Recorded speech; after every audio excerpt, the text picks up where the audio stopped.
সত্যি কথা বলতে আমারই তো। আর দিয়ে দেবো এরকম ভাবে ডিম, আমি এতে খানিকটা দিয়েছি, আর এটা দিলাম আমি গার্নিশিং এর জন্য। আজকে আমি তৈরি করছি বন্ধুরা চিকেন চাউমিন।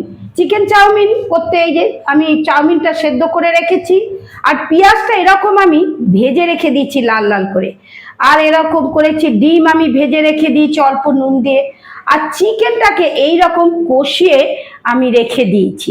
প্রথমে আমি এই পেঁয়াজ ভাজাটা অল্প তেল দিয়ে তার মধ্যে আমি দিয়ে দিচ্ছি।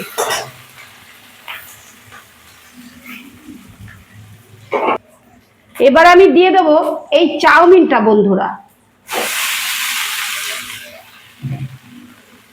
এই চাউমিনটা দিয়ে দিলাম।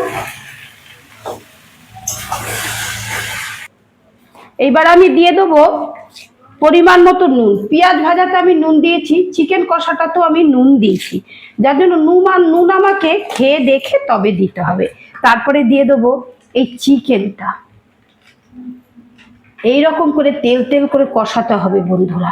এইবার এই যে এইবার আমি এইটাকে মেশাবো এটা দিয়ে।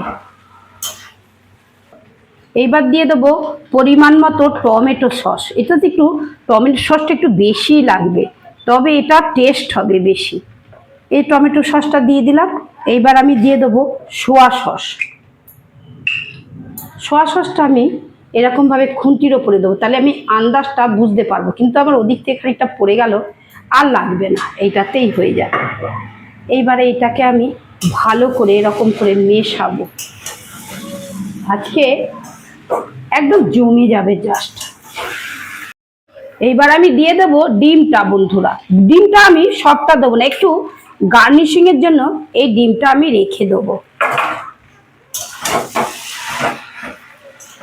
এ সত্যি কথা বলতে যা খরচ হতো দোকানে কিনে আনলে এমন 4 প্লেট চাউমিন হবে। এসব বাড়িতেই বানিয়ে খাবো। রেডি হয়ে গেছে এই দেখো বন্ধুরা আমার চিকেন চাউমিন। এইবার চিকেন চাউমিন খাওয়ার পালা। বন্ধুরা বলো, দেখে বলো এটা দোকানের মতন হয়েছে নাকি